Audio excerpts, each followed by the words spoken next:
this video is going to discuss movement of gas particles. So I'm going to start by defining two different terms, diffusion and effusion. And they're similar, but they are different. So diffusion is simply movement of a gas through space.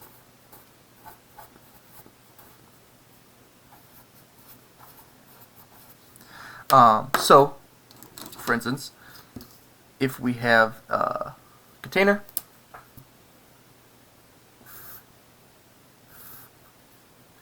and we insert gas into one end,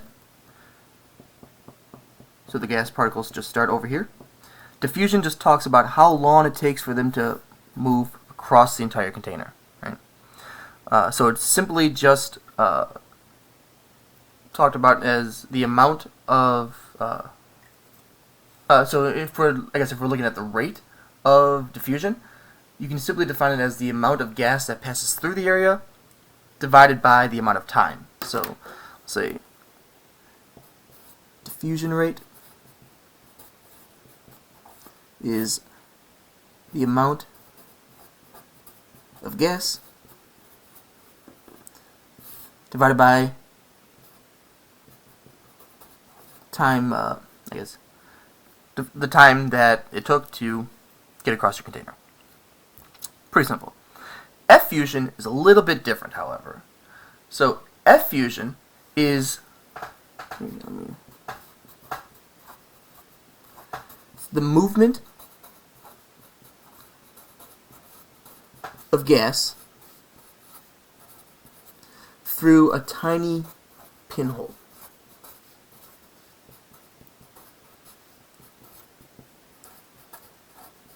So let's say we have a barrier in a container, right? So we've got a container and we have a wall. So I'm going to make it slightly 3D just so you can see. Now, let's say we have an ever so tiny little pinhole.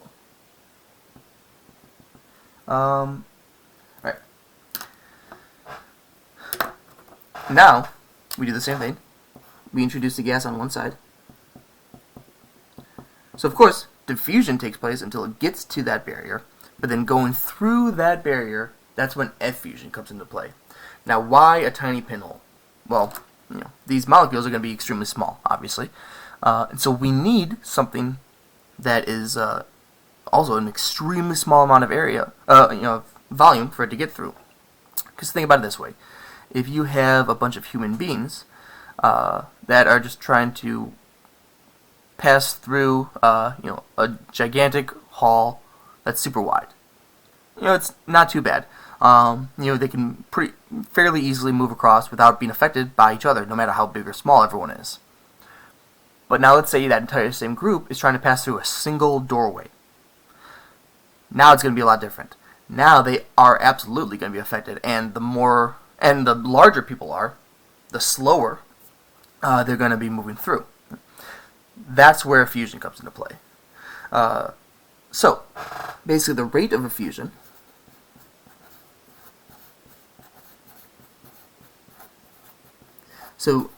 again, whereas diffusion is not dependent on the size of the molecules, effusion is. So it's proportional. So this little symbol means it's proportional. The rate of effusion is proportional to 1 over the square root of the molecular weight. So what does that mean?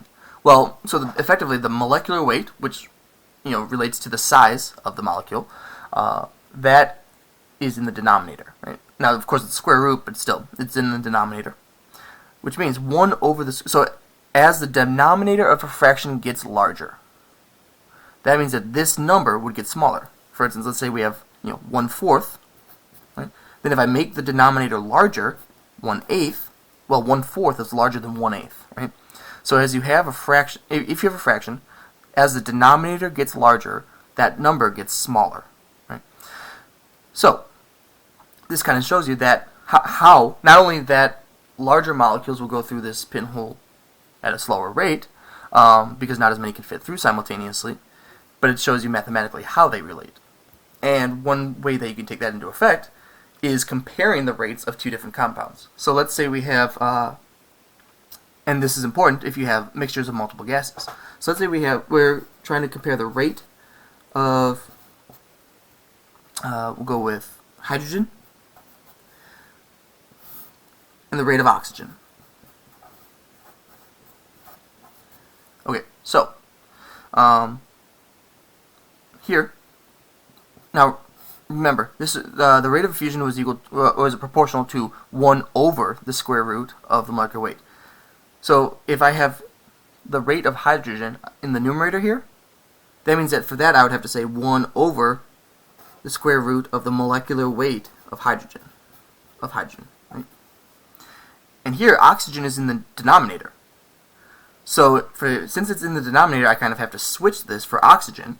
So I'd have to put the 1 for oxygen here, and the square root of the molecular weight for oxygen in the numerator. Right? Because, remember, basically, the rate of fusion over 1 is proportional to 1 over, so you can see that 1's in the numerator, 1's in the denominator. So if I switch the rate of a fusion for a gas, I have to switch the square root of the molecular weight to the numerator, right? So we can so we don't have to include these 1's in the equation, obviously. So the rate of H2 over the rate of O2 be just so the square root of the molecular weight of oxygen, and remember, it's diatomic oxygen, so the molar mass that you would get from the periodic table, you have to add that, it's 16, and you'd have to add that twice, so the square root of 32. And then you have to do the same thing for hydrogen. Wait a minute. Sorry. So H2, square root of 2. This would end up being 4. Of course, you'd be able to use a calculator for that. And so that would be the relative rate of fusion for hydrogen compared to oxygen. And we know that because hydrogen is in the numerator here. So that means that hydrogen would effuse through a pinhole 4 times as fast as oxygen would. Right?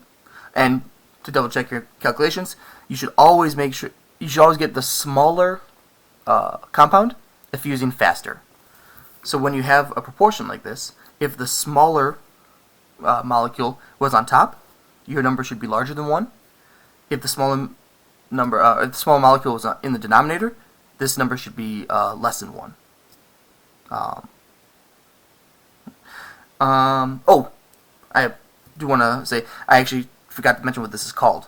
So this relationship right here is called Graham's law.